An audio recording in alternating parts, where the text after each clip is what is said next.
am Jennifer Sproul, and I am Chief Executive of the Institute of Internal Communication.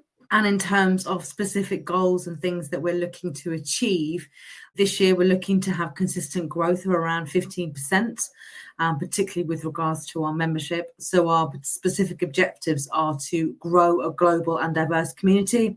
But that also means one of the other objectives this year is to really drive up our retention and engagement rates. Maybe you can just outline some of the initial challenges that we are working towards resolving. We had a sense from some sort of initial data that I guess was looking at membership in its entirety, that we knew that retention and engagement, well, particularly retention, was dipping for our individual members. But obviously, as your membership grows and you're dealing with a broader church of members that have a broader set of needs, whether that's from the level they're operating at to whether they have a specialism or an area of focus, one of the things that we really wanted to understand more, well, how does that sit when you get into the detail of who our members are and where does it break down? So therefore we can really pinpoint things to focus on rather than trying to look at everything in the round. Yeah, because we sort of drilled in a little bit in terms of segmentation, right? Yes. As well. That was the bit I didn't know. Okay. And that was the bit I think that really added that sense of insight for me. It really surprised me where those problems were. And it really gave me to understand, actually, we focus a lot of work in one area, but that wasn't the right area. So we actually thought we weren't serving the senior end of our membership, whereas actually we're the more highly engaged. So it kind of then starts to help you understand, how do we create experiences and communications that drives up that engagement, which will hopefully in effect drive up the retention, but also focus on those segments of the membership that are really not seeing the value that we want. So we can put this up. And actually, before this piece of data, we would have been focusing that in the wrong places. So we found that engagement across student members increased by 300%. The surprising piece was that, but after they go past that stage or after that initial period, particularly for those that are of sort of more mid-junior level, that I would believe our resources would offer them some support to their work, when not, their engagement seemed significantly lower, and the way it fluctuated, I thought. And in terms of the other segments, we found that certified members' engagement score was down 71% and affiliate members were flat on engagement. Was that an interesting insight? Very valuable, because it gives me something to work on, but it also gives me something to aim towards from a sense of improvement and a sense of where do we need to address that. They make up, such as you say, a large portion of that.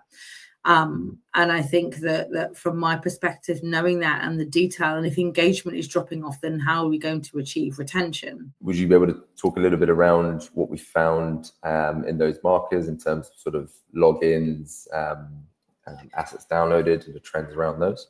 Yeah, I mean, I think that there was some real trends around that. Asset downloads and logins was where there was sort of a peak, I think, when I looked at some of the data when I was playing with the AR tool to ask it some more questions. There were some key pieces of data around, well, it seems to drop off after 30 days.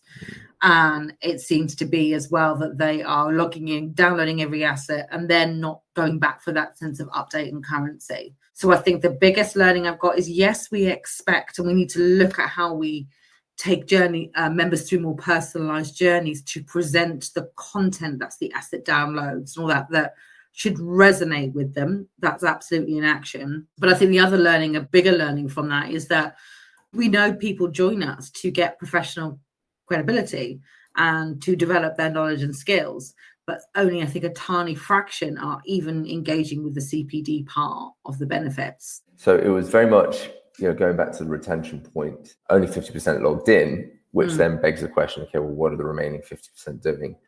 And then out of those, only 50% did anything else.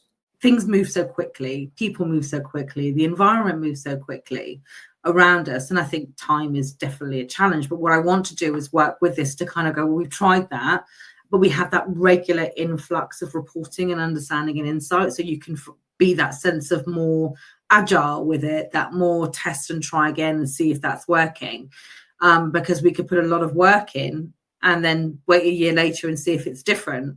Whereas I think what will be better is to trial newer things that address the data points and then look quickly, is that making any impact? If not, let's try something else. in a lot of conversation I have, there's the initial, okay, yeah, but is there any point in getting a handle on my data? But you're obviously very much a big fan of data. I wish my team were.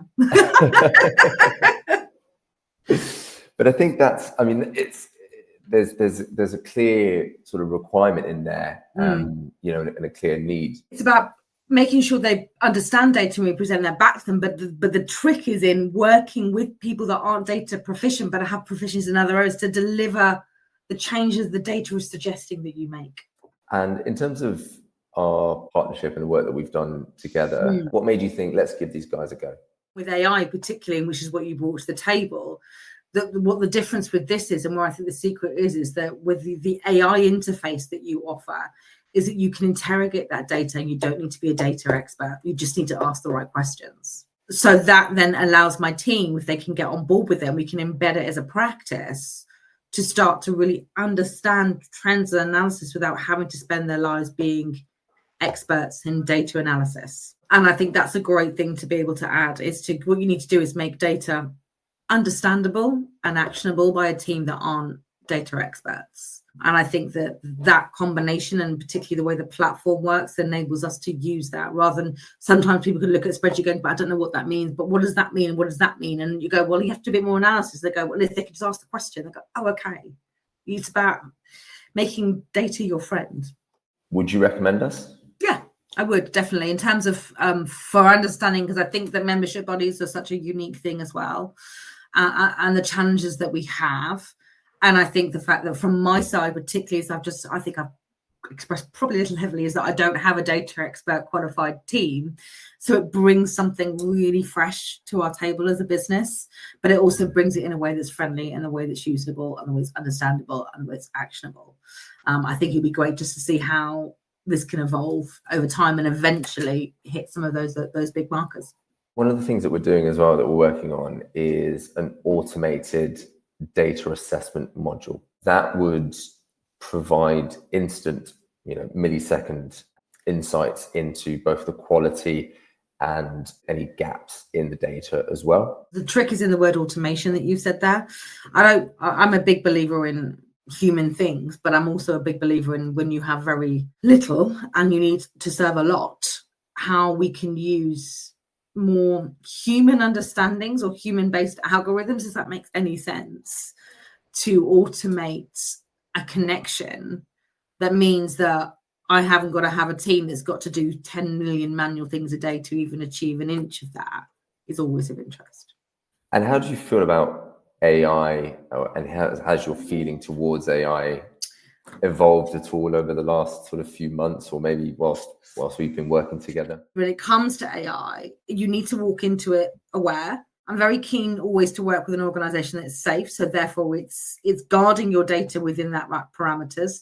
There is going to be too much free information and free flow of data into people that aren't going to abuse that information incorrectly, which worries me.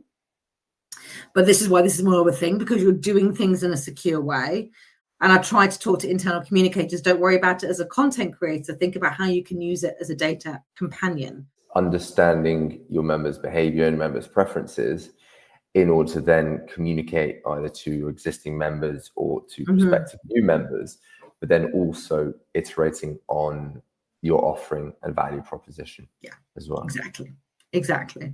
And that's where the data becomes innovation and moving forward, rather than just a reporting of things. And a massive strategic asset within your organization. I'd say more so now. That's why it's such an exciting time to be alive.